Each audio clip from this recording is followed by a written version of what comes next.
All right. Good evening, everyone. I'm Munachi Winala, student member of the Board of Education for Charles County for the 2025 to 2026 school year. And I'm a junior at La Plata High School and one of the more than 28,000 students attending Charles County Public Schools this year. I want to welcome everyone following along with the State of Schools this evening, hosted by Superintendent Dr. Navarro. And this event is live for those joining the Zoom, but is also being live on the school system's website. The format of tonight's State of Schools includes a quick video update of the recent successes of Charles County Public Schools. Following the video, Dr. Navarro will provide additional information to participants and take any questions from attendants. Please keep yourself muted and use the hand raise function located in the reactions tool of the meeting handbar below if you have any questions or want to provide any brief insight during the meeting. Staff will help Dr. Navarro manage the questions portion and also monitor the chat and participant activity. Now, please join me in taking a few minutes to listen to an overview of the state of Charles County Public Schools. Thank you, Munachi. Good evening, everybody. I'm Maria Navarro, the proud superintendent of Charles County Public Schools, and I too want to welcome you this evening. If I may, I just want to let our families that are joining us this evening know how to access the interpretation opportunity. I'm going to switch really quickly to Spanish and then I'll come back. Buenas noches, gracias por estar con nosotros esta noche. Si necesitan interpretación, por favor utilicen en la parte de abajo en el bar y vayan y opriman el botón de interpretación para español. So with that, as Munachi said, let's watch the video. Charles County Public Schools educates close to 29,000 students across 45 schools and centers. As CCPS reviews data from previous school years, we continue our commitment to continuous improvement. Here are some highlights about how our school system is doing.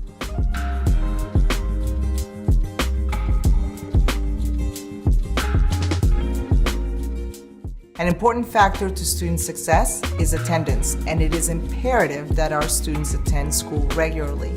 Students who miss 18 days in a total school year are chronically absent. The data indicates that CCPS is making good strides at lowering the percentage of students who are chronically absent. In the 2021-22 school year, about 31% of our students were considered chronically absent.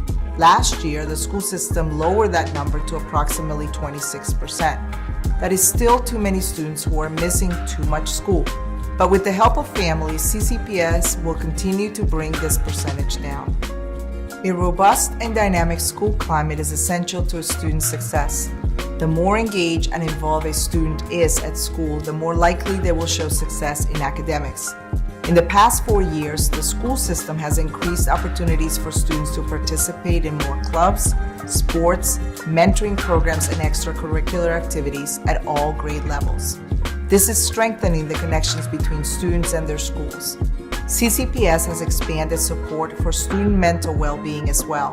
Telehealth and various partnerships with local mental health providers provide direct services to students in and out of school. The CCPS health curriculum now includes teen mental health first aid, teaching students how to support their own mental health while learning to advocate for themselves. Staff continues to meaningfully engage with students, rewarding positive behaviors and addressing negative ones early on and consistently. The Code of Student Conduct has gone through a series of revisions that address serious incidents involving student behaviors. Tougher consequences have been introduced for incidents of bullying, online harassment and intimidation, and injuries to staff.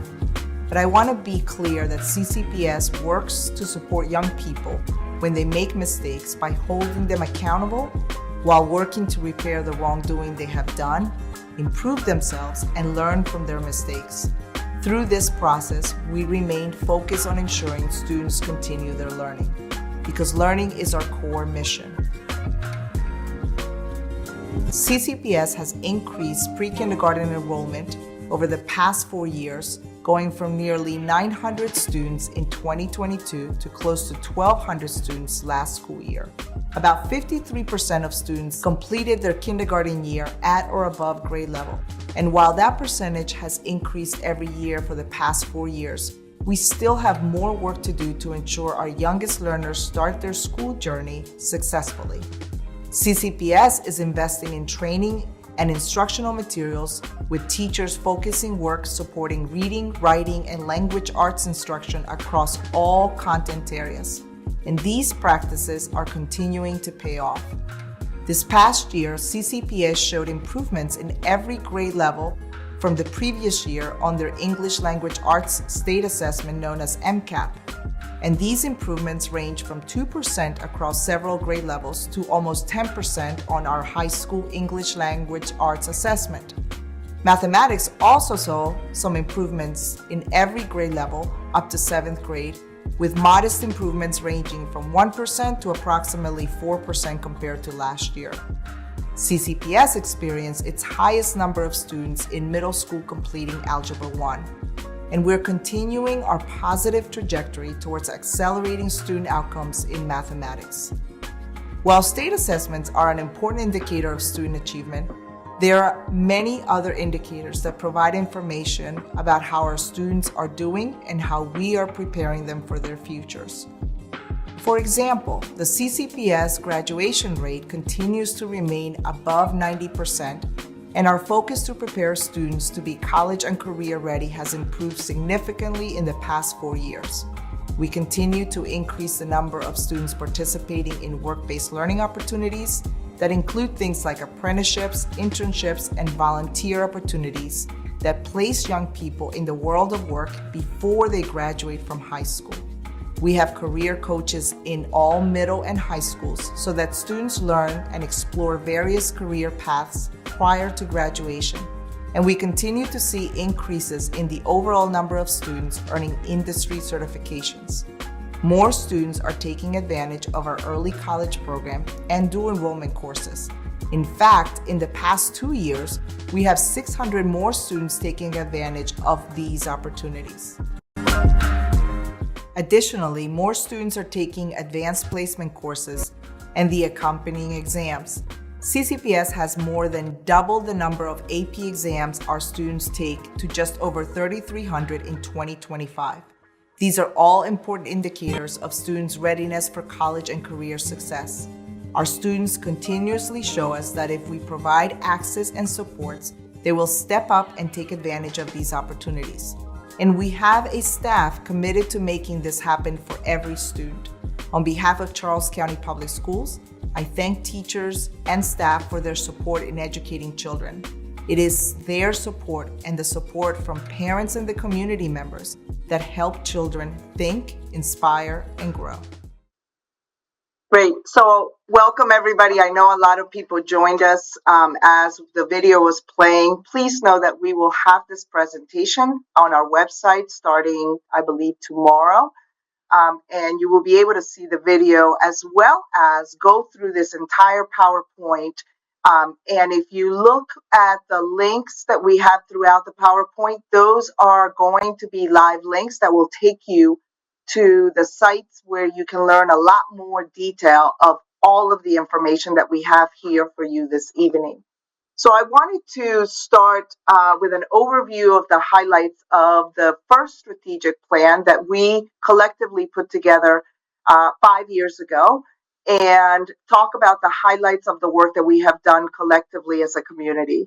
And you see that in the video. We are now moving towards our second strategic we launched this school year, and it goes from this year till 2029, and it highlights the major focus area that we are going to we're going to be working on for the next 4 years. And you see the 4 plan goals that we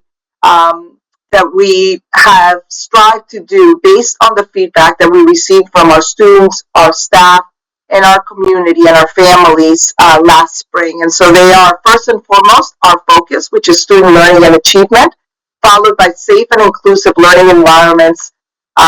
Also important is that we retain and we recruit quality staff that stay with us, and that we have strong family and community engagement throughout the entire process. We will be launching the data that will follow, the metrics that will follow this strategic plan for the next 4 years on November 3rd. on our website. So I ask our community to join us and be able to look at the new ways we're going to monitor information. Last year, I received a lot of feedback about wanting to have data that you can look at for your specific school community, not just the district at large, but specific schools. And so this new strategic plan that launches on November 3rd, you will be able to look at multiple indicators, looking at your school, looking at student populations, and see how every student group is doing across the system on these multiple indicators. So please go to our website on November 3rd, check out the new strategic plan. It will have all of the information there. Additionally, I wanted to talk a little bit about the state of our school system budget. So our total operating budget is close to $530 million. And that is the funding that supports some of the highlights that you heard about in the video earlier today. It supports our staff and our almost 29,000 students across all of our buildings. We want to make sure that we are transparent with the dollars from our taxpayers that fuel our public schools. And so every year we have a outside auditing firm that comes in and audits all of our books to ensure that we are not just educating our being responsible with taxpayer dollars in how we do so. And I am happy to report that the last 4 years, we've had audits that have not found any significant issues or misuse of public funds.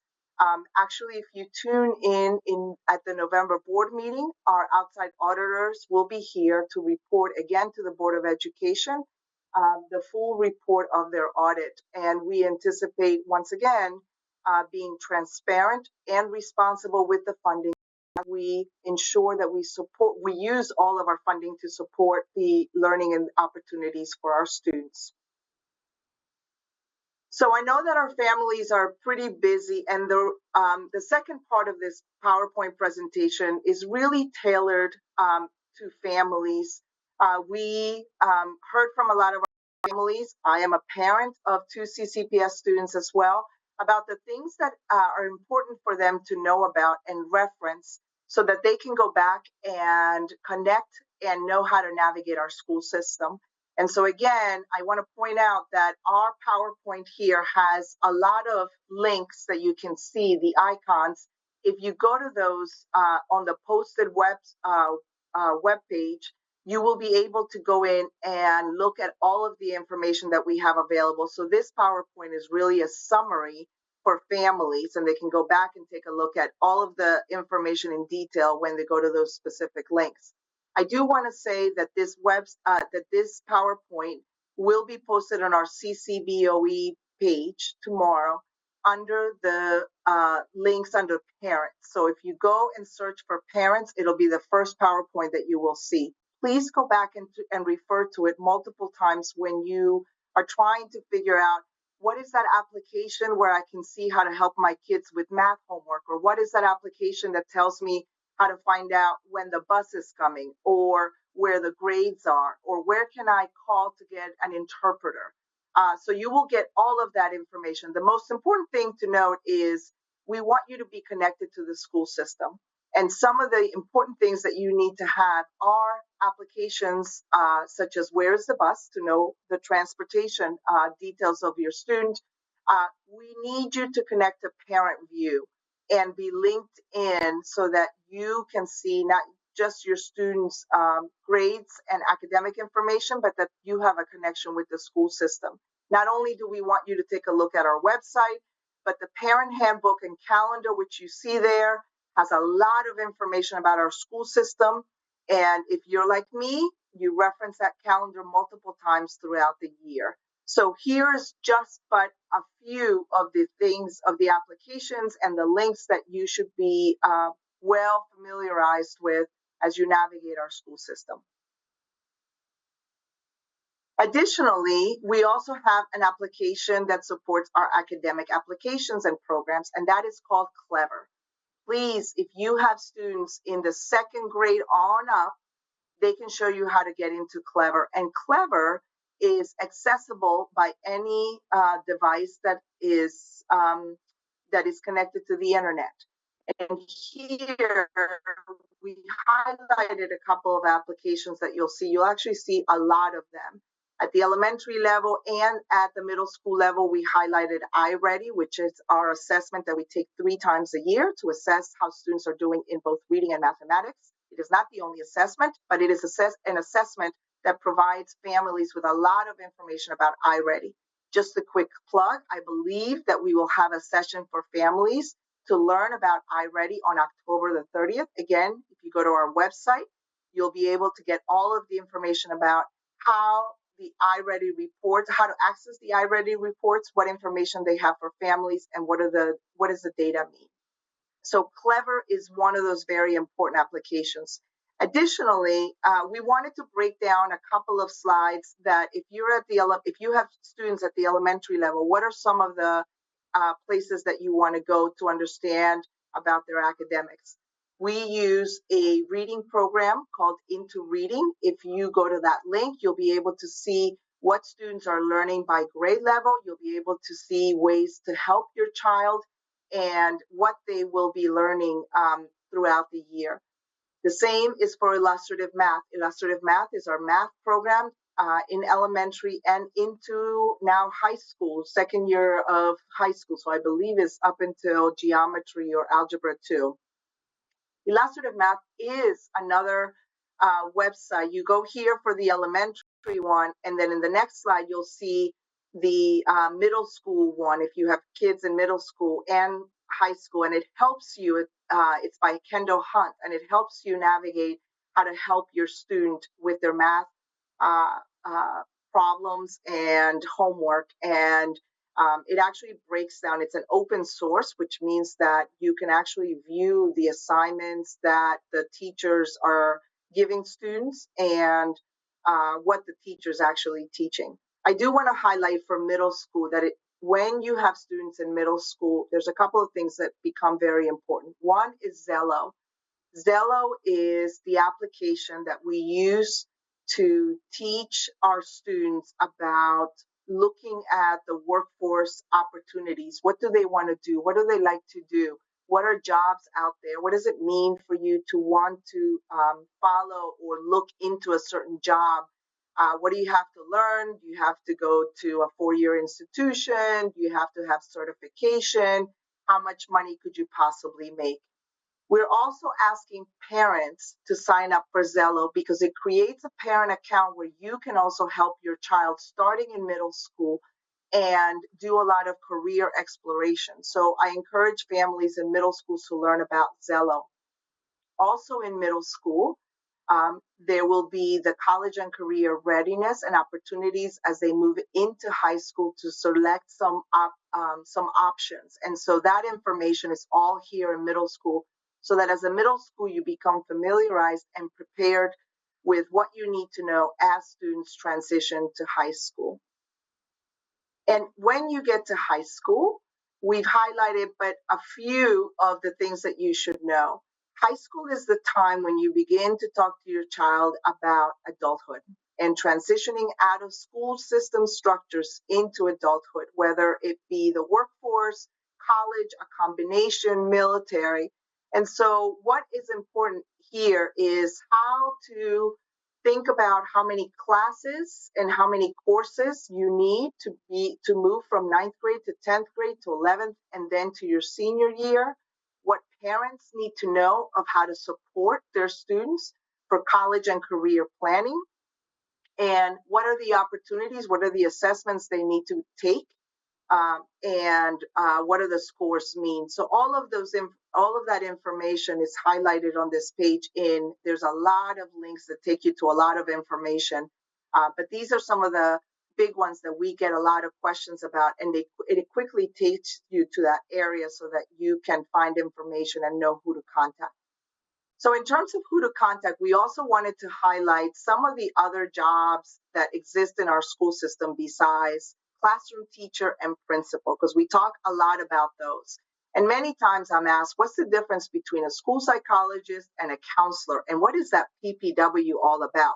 So this slide focuses on some less known jobs of individuals who work in our schools whose job is to support students in a variety of ways.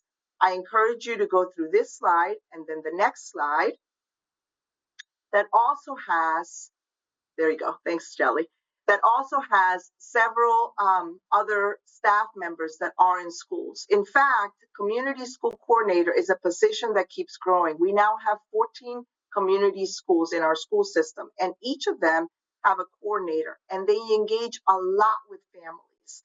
And so it is a position for you to know. If you are a community school, you can always ask your principal, are we a community? Does that mean? And what does the coordinator do? Because it can link you to a lot of services and supports for you and your family while your student is at that school. And so I encourage all of you to go through and look at all of these positions and understand the individuals that are working in our schools and are there to also connect and support and answer your questions. Additionally, we wanted to create a page for you to understand the different ways that we are trying to support and improve student mental health. And so there are some things that you will hear about throughout the year. We have, as I think in the video, we talked a little bit about reshifting our health classes to include mental health first aid for students.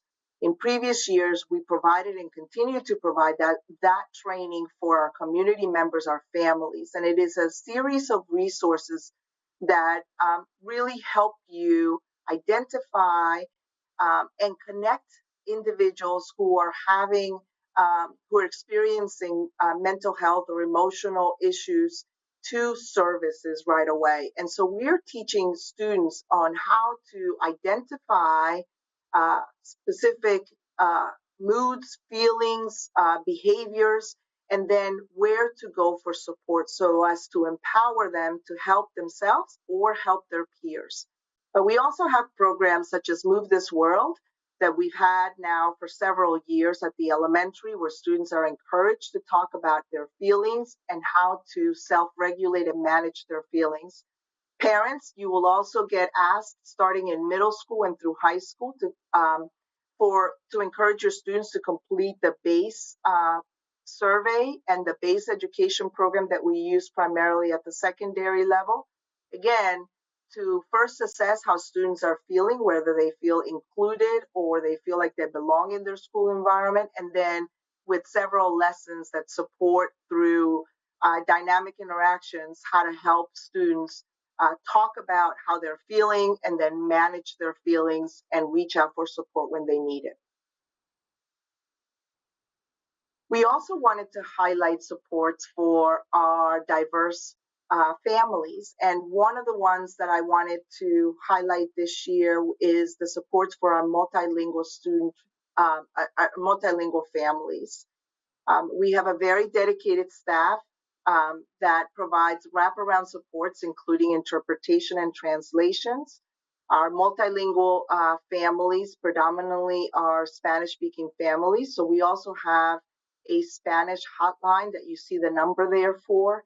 And then the offices, the central offices, conduct almost monthly meetings of families, multilingual families, to both educate them and help them navigate the school system and also answer questions that they have. So I encourage those families to join the groups that we have in the school system. It's a way for families to support each other as well. And it's a way to have additional supports on how to navigate the school system, how to get questions answered, and also how to ask somebody else for help or support when you feel like you are not being supported in the school system. Additionally, for our special education families, we've created a myriad of resources. I am very, very proud of the work of the Special Education Office by setting up the Brick by Brick Family Engagement Series. They conduct them almost every month, and there is different workshops based on interests that families have raised that they need to hear about, understand, and be able to ask questions. And then I would encourage all of our families that have students in special education to join CCAC.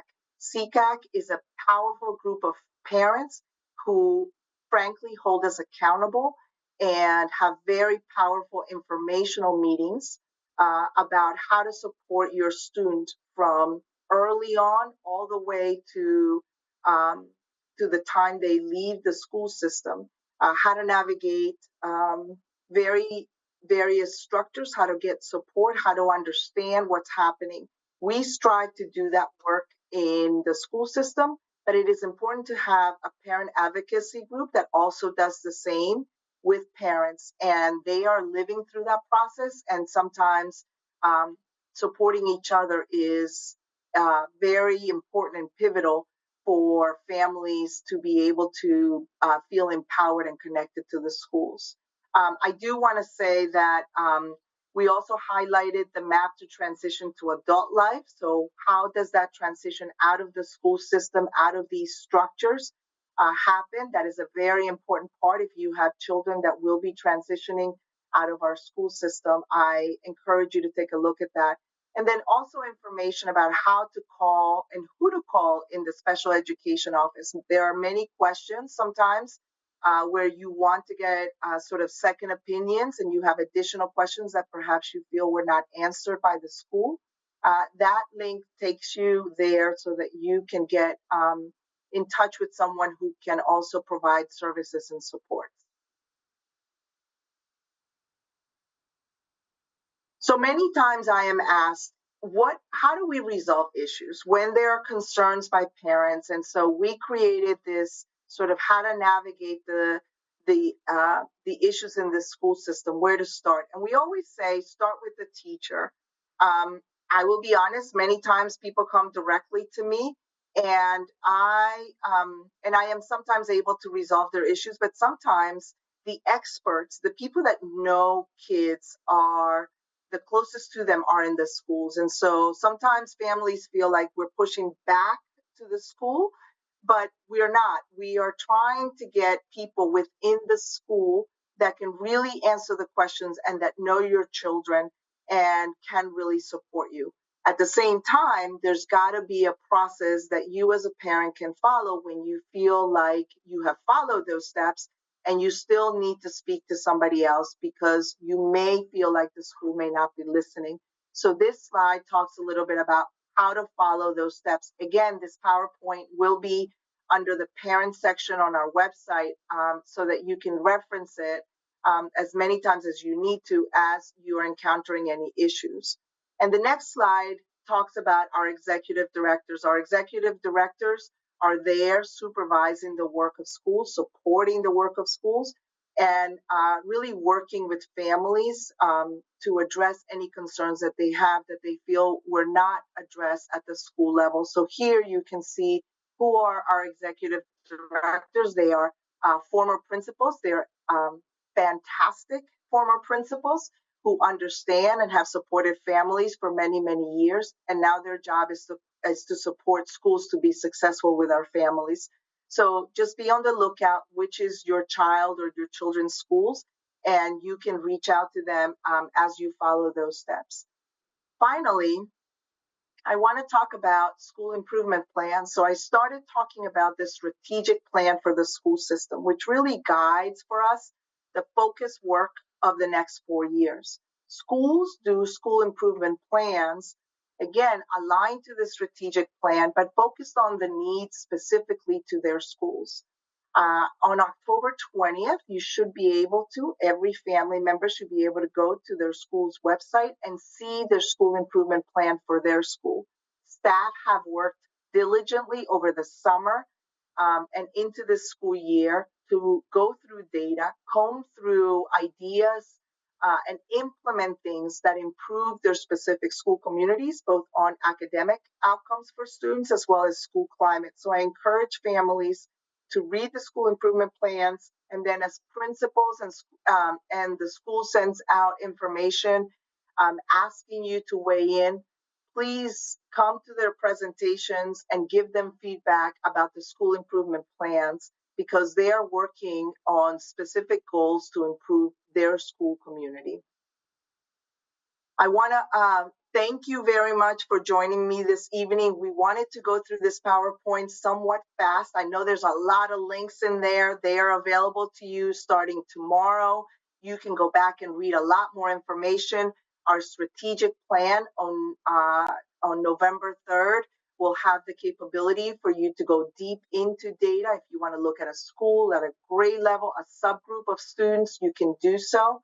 But we wanted to give the opportunity, probably for the next 30 minutes or so, to have you ask us questions, and hopefully we're able to answer a lot of your questions. But if we are not, we also encourage you to put them on the chat, and we will also post the questions that we received this evening and the responses if we don't get to all of them. So with that, Shelley, I will pass it to you so that we can maybe go through and see if we have anybody with raised hands, and we can start our Q&A section.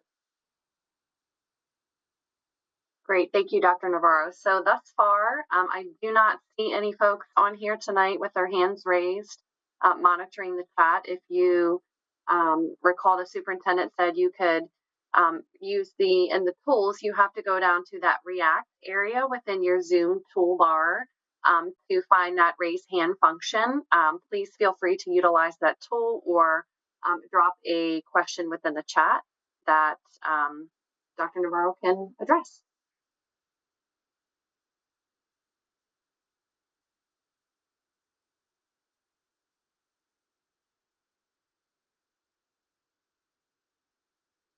Not seeing any hands raised so far.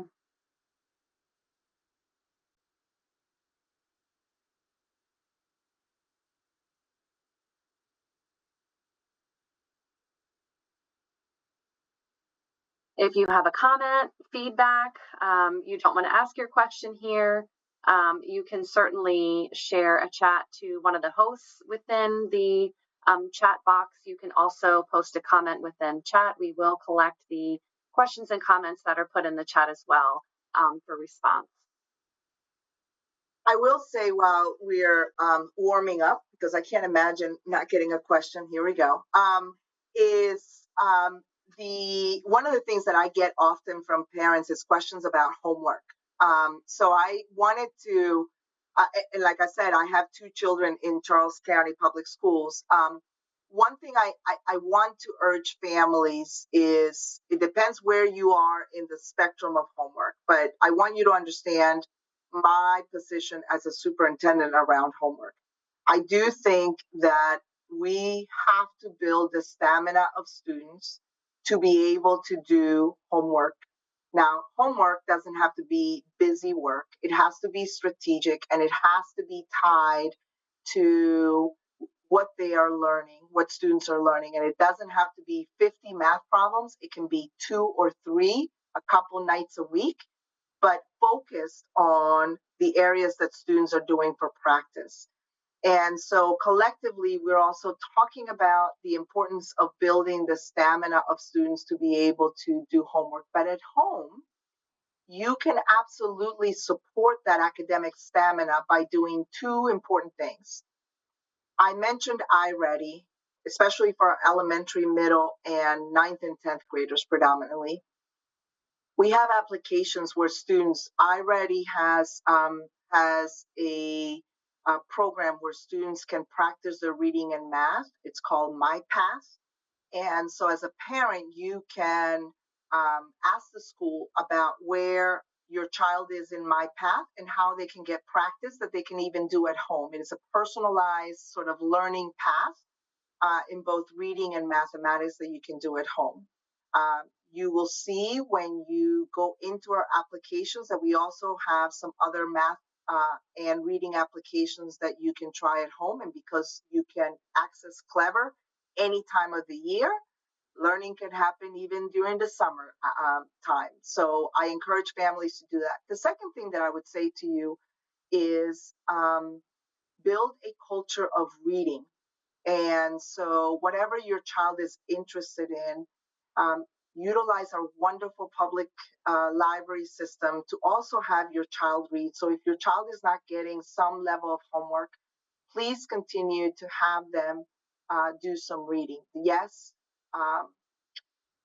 if they have digital books, that's fine. But please also give them and have them have the opportunity to have actual books at hand as they're going from elementary into middle school, and encourage the stamina of reading through a full novel, reading through some short stories throughout the year. So, Shelley, with that, hopefully some folks have asked some questions in the chat. We do. We have one question, and it is regarding middle school 10. And the question is the middle school 10 location, has that been finalized? So we do have a tentative location. It is behind the stadium. That is ideally the place where that middle school will happen. It is not in our it is supposed to be there. It is in our CIP, not in the short-term CIP list, but that is the location where it's supposed to be. When we respond to this question, Shelley, I think we can even include a map so that you can actually see where, when you say behind the stadium, so on the opposite side of where St. Charles High School is, but we can, I think, include a map. Great. We do have a few more questions that are coming in. Someone asked if you could cover the school improvement plan again and what the intent of it is and the expectations that parents should have from their child's school. Yes. So thank you for that question. So the school improvement plan, we go through a process where we look at really two areas as a school. We looked at how did our students do academically. So the school will look at all the data indicators that they have available. Let's take an elementary school. The elementary school has something called Arcadians, which is a assessment that the kindergartners take. They have the kindergarten readiness assessment. They have iReady. They have class assessments, and they look at the state assessment scores, the MCAP data. And so they look at the student data and say, how did we do? How did we do as a school, as a third grade team, as a fifth grade team? How did our students do across the district in comparison to the district and in comparison to the state? Or if it's a nationally normed assessment compared to that nationally normed the rest of the nation. And then they talk about, okay, where did our kids have the most gaps in, and what are we going to do collectively? And so the school team takes a look at that and develops a plan of saying, okay, we're going to work on these 2 or 3 things as a school that we're going to focus on, because the data is telling us that we need to do more mathematical practices in 4th grade with fractions, for example. So the school improvement plan captures the analysis of data. It does a plan, do, study, act process, and it details what collectively the staff is going to work on, learn from, and implement in their classrooms to improve student outcomes. It's important for a family to understand that, because you will see how the school will say, you know, we're focused on writing. It would help us a lot if you also get your kid doing more writing assignments, or we're practicing the fluency in our multiplication tables. It would help us a lot more if you could help us with that. So that's the importance of following the school improvement plan and what the school as a whole is working on. And the second thing it covers is the school climate indicators. So did we have a lot of referrals? How are we doing positive behaviors? Let me take high school.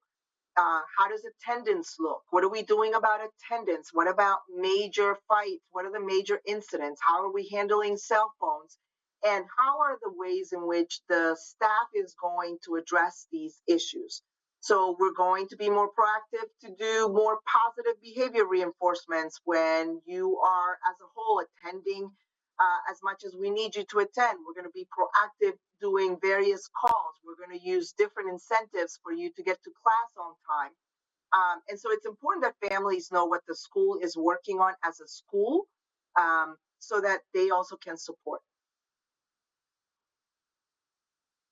Thank you, Dr. Navarro. We have another question in the chat about our devices. Are there plans with newer laptops? This person shares that there are some issues with our current devices, or do we have a plan in place to have classroom laptops? I don't know if this person is an employee, but their comment is that many students don't bring them in. Dr. Navarro, happy to take that question if you like. Yes, absolutely. Please introduce yourself, Charmaine. Hello, good evening, everyone. My name is Charmaine Thompson, the Chief Technology Officer, and I'd like to address Ms. Tanya Smith's question. I think it's an excellent question. Just really briefly to give you context, we abruptly went to one-to-one during the 2020 COVID pandemic.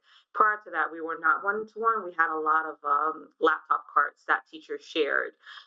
With that, funding has been allocated to do our tech refresh. We usually try to rotate them out every 4 to 5 years, but many other CTOs and other LEAs or school districts have found that it's not able to be sustained to keep a one-to-one program. Primarily, there is a lot of funding that has to be dedicated, not being able to keep up the amount of damage that students were causing and giving students a device if they didn't have one or they lost one. So we've had to recalibrate this plan several times. We've even started purchasing devices with damage fees roped into the cost of the device. You may have noticed messages that went out recently. We've now transitioned high school students back to BYOD. They have to fill out an application where they have the option to bring in their own device. Obviously, some families do not or cannot afford their own device, so they still have to rely on the devices that we provide. Again, this is a decision that the superintendent and her executive staff, we are continuing to assess and evaluate, especially going into next year. But even at the middle school, we've moved to classroom sets because we found astronomical amounts of damage with students taking the devices back home. So at the middle school level, we've pushed it where they're just in the classrooms. Again, we are still reevaluating to see what is the best solution. Obviously, it's not ideal. Obviously, I hate, to give students a device that's 5, 6 years old. In a perfect world, I wish I could give them a new device every 2 years. But the funding for that just isn't sustainable. I've talked to many tech directors around the country even to see how they're doing it. And to be honest, many school districts have reverted back to allowing students to bring in devices, at least for their the older students. And a lot of students just use the school issued devices. But that is something we're continuing to evaluate and assess. Obviously, I will be reaching out to the community for a little bit more input on the way forward. But you may see a lot more plans that we put in place where students are sharing devices so that we can do that cycle refresh a little bit more sooner than we are doing, just because the amount of student laptop damage was we just couldn't keep up and sustain it. So every time I would go to Dr. Navarro for funding, it was like, oh my gosh, I'm so embarrassed to ask her for this number. But it just is a reality. And it's something, and the other difficult part of that, as you know, many school districts are relying heavily on digital tools, digital, assessments. So it is one of those things that every school district struggles, and we're juggling and figuring out. But thank you for that question, Ms. Smith. My name is Charmaine Thompson. Please feel free to email me. I'm not sure if you're a staff member or a parent. I can be reached. I'll put my email in the chat at ctthompson@ccboe.com, where I can discuss it with you a little bit more in detail. Sorry. Thank you, Ms. Thompson. We have another question in the chat. Is PASOTA a charter/private school, or is PASOTA a part of Charles County Public Schools? PASOTA is absolutely a part of Charles County Public Schools. In Maryland, charter schools are public schools. They are issued a charter, which is sort of a contract with the schools, the Board of Education from every school system in the state. They are part of our portfolio of schools, but the charter allows them some flexibilities and innovation that may be a little bit different than other schools. So there are some things that are a little bit different about them, but they are absolutely part of our school, and they are public schools. Thank you, Dr. Navarro. So I do want to share in some additional information about PASOTA that Chris Miller, who staff are familiar with, is our coordinator of district innovation, shared information about a joint virtual information night for PASOTA on November 3rd. It is virtual. I believe it's on Zoom from 6 to 7. And the Office of Communications will publish that information on our website, which is www.ccboe.com next week.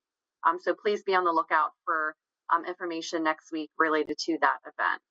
I do not see any other questions, feedback, comments in the chat. If you have a question, you want to ask it via using your audio, you do not have to turn your camera on. Please use the react function within Zoom to find that hand raised. Staff will see it so that we can call on you if you have a question, if you want to ask about anything on the slides that the superintendent presented in relation to apps, things that parents should know, information on the website. Please feel free to utilize that hand raise or chat function. The other thing that I'm very aware of is that we have very busy parents. So I know that some parents may be in their car. Some parents may be making dinner or feeding a whole family right now while they listen to this PowerPoint. And some families will listen to this PowerPoint, as I do many times later on, and at a 1.5 times speed because they're busy. The only thing I would just reiterate for our families is that we wanted to compile as many resources for you when you have questions. So please, again, continue to refer back to this PowerPoint that we went through this evening and use those links, because the number one thing that we want is the opportunity to work with all of our families jointly so that we can support every single student that attends our schools. So we'll wait a couple more minutes and see if there's any questions. If you also have ideas on additional pieces that you would want for us to enhance and provide more information to our families, under the parents section of our website, we want to be able to give those and have that be the place where you go.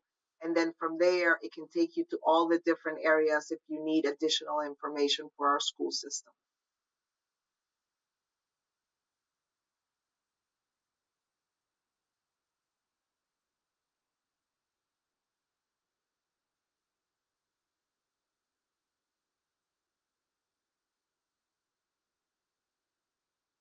I don't see any additional questions coming through.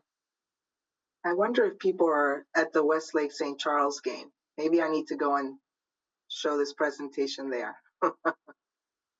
Halftime may be coming soon. That would be a nice opportunity, right? So we have another question, 2 more questions in the chat. First, our board chairperson, Ms. Yanel Morley, is with us this evening, and she is asking if we can share information about the FACE Academy and can parents sign up again in the spring? Yes.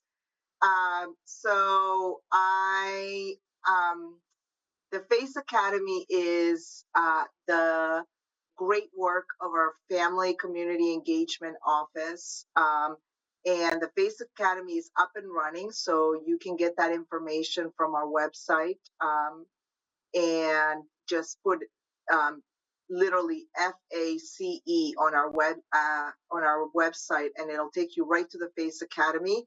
They have started a cohort, and I just saw Tracy and said that the applications will be live in November. I'm just reading her. So please go to our website. It has been designed for families with a lot of information. I went to the kickoff, and I will sit there as a parent and learn so much from the incredible people that we have working for us. If you have children in elementary school, what these experts talk about with self-regulation, routines, it is so very important to start those. And to start those early, they pay off so much better as then families transition with kids in the middle grade years, which are always interesting, and then into high school. So thank you. I'm not sure who brought it up, one of our board members, and I see a couple of them here tonight. So thank you for bringing that up. And I thought I saw another question, Shelley. We do. We have a few more questions. I do want to share a piece of feedback that someone wanted to share it anonymously and said that they would like to thank you for your responses to the community. And this person is saying that it's a parent within the schools. This person is sharing it as both a parent and a staff member. So I wanted to quickly share that feedback. Oh, thank you. I'll give you your $2 after this. Thank you so much, Shelley. Thanks. So another question is, they plan for an additional high school within the next few years? So the answer to that is no. So another high school within the next few years, no. The Board of Education was working and approved a renovation and expansion to La Plata as a design. So in the design phase. So what that means is that project, moves into our CIP list of things that we want in the next couple of years. So it is there for the expansion and the renovation of La Plata High School. I will tell you, it has a high price tag. And it goes to the county and it goes in the CIP list for the county for all of their facilities that they also need for multiple agencies, not just the school system. We're going to follow that carefully. And if you're interested in learning more about that, please also follow the commissioners' meetings around the CIP projects as well as ours. But we just submitted the expansion of La Plata as our sort of next one. I also want to highlight that we also think we're going to need some additional elementary schools in the northern part of the county for sure in the next couple of years, potentially depending on construction and growth, also an elementary school in the town of La Plata. And then somebody earlier mentioned down the line, potentially also another middle school behind the stadium.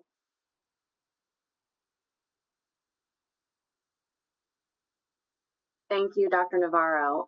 Another question in the chat is, what is a learning cottage?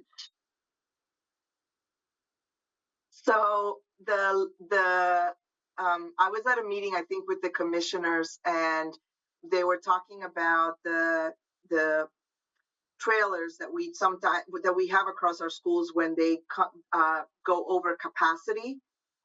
And so I just said that we sometimes also call them learning cottages. They're modular buildings that pop up that we use when we have to create additional classroom spaces.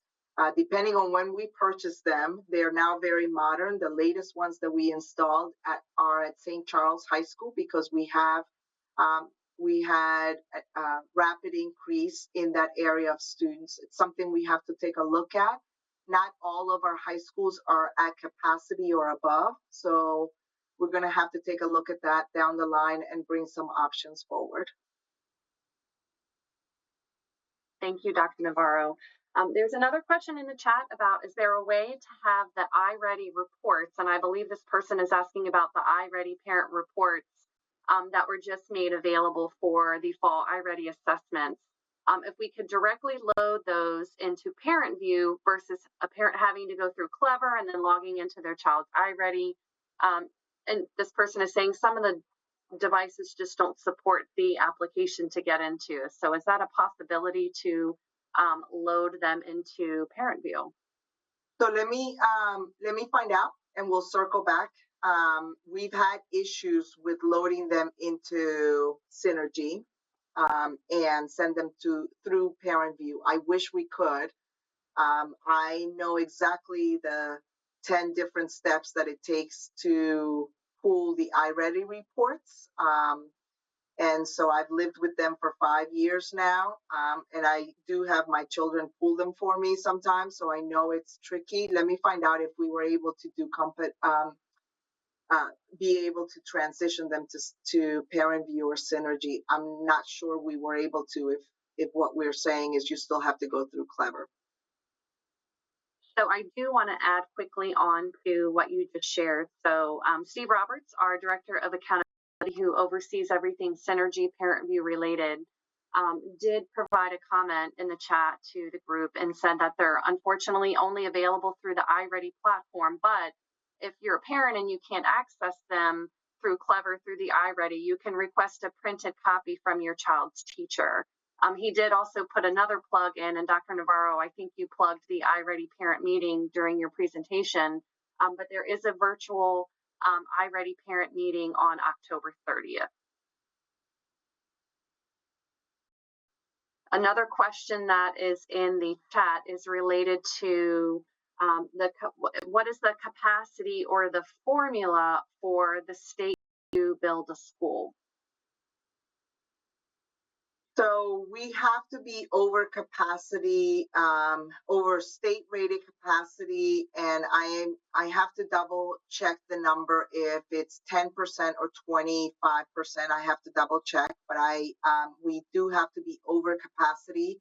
The other thing is how over capacity are the nearby schools, the high schools, for example.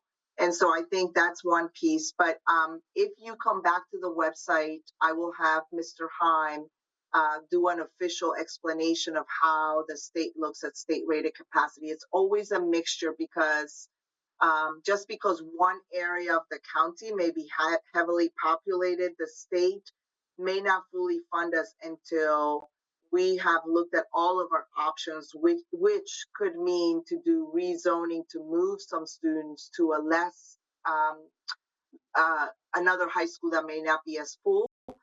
I know families do not like it when school systems do move the zones, the attendance zones, but the state will look at that to determine if they will match the funding required to build another school or renovate or expand space to an existing building. Thank you, Dr. Navarro.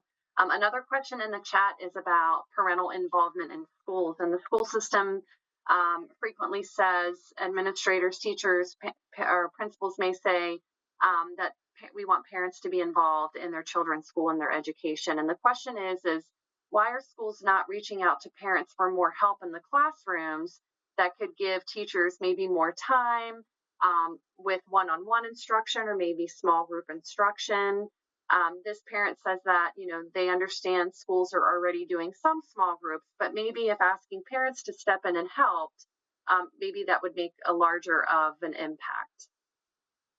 So what I would say is that we see mixed models of parent engagement. I think schools do want parents engaged and committed and wanting to be in the schools. We do have some processes for them to be involved, but if you feel like your school could maximize parent engagement, I would say involve yourself to mobilize how that can happen, to work with your school principal and administrator to find ideas on how to do that. I agree that not all parents have to just support social activities, but also being able to read to kids and work one-on-one with kids. Some families have the flexibility to be trained.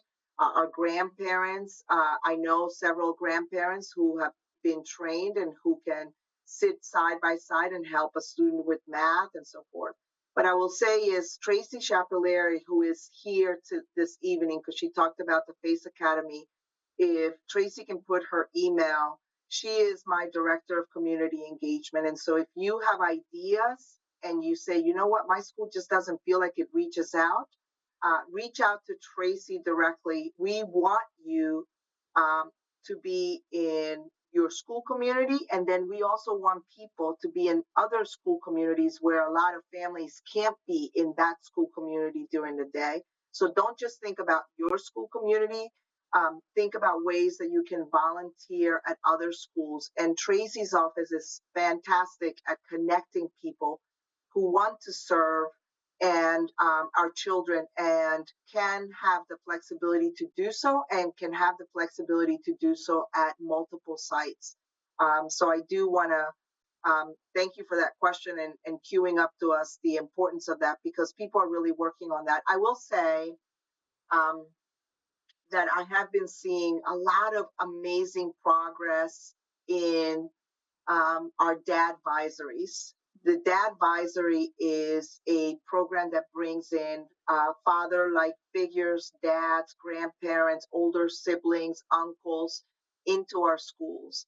And our elementary Title I schools that have them run with it. And I just want to say thank you to the incredible number of men that I see stepping up, coming into our schools, especially at the elementary level. Our workforce is still predominantly female and have engaging in our schools. For both our boys and our girls, just have a huge impact. So kudos to MUD. Gosh, I've seen JP Ryan. I've seen so many incredible programs. Westlake High School just have men step up. And so kudos to the administration and to the community members and to the male figures of those communities who are there. I am in awe of you, so thank you. Thank you, Dr. Navarro. Another question that I've received, not in the full chat, but just to me as the host, is a question about Canvas and what the plan is long-term for the school system's utilization of Canvas.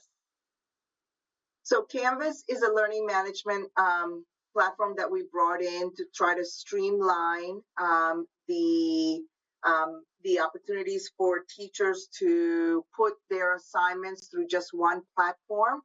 We are in the early years of its rollout. We're assessing its impact. It also is supporting some of our assessment systems, like our district assessment systems, and we're monitoring how the rollout is coming along. And we want to be able to provide that technology as a helpful technology tool.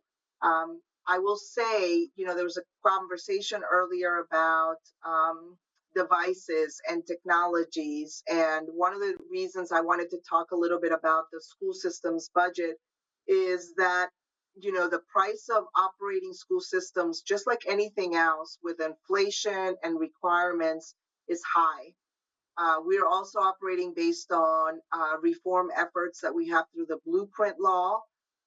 And so all of those are expensive, and we know, and we want to continue to be responsible with taxpayer dollars, but we need to look at all options for how to stream funding.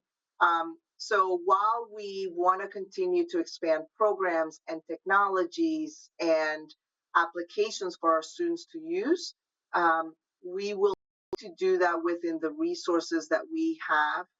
So we want to assess anything that we implement to make sure that people are using it, that it's having its intended impact, that it's helpful with any application that we have throughout them. Canvas is a learning management system. We have a lot of teachers putting all of their information in there. We have parents that also access it as a way to view the assignments that their students are being given, what they're learning, and then we're using it also as a way to assess, a platform for to assess our students. Thank you, Dr. Navarro.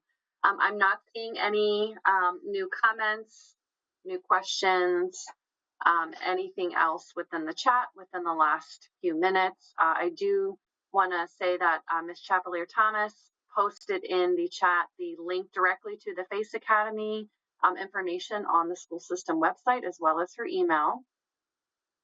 I'm not seeing any hands raised. Yep. We have very busy families, and I know I saw in the chat some of them are even watching us at the soccer games, and so I know people are on their devices listening to us, but also managing a lot of. I just wanted to thank everybody for coming out.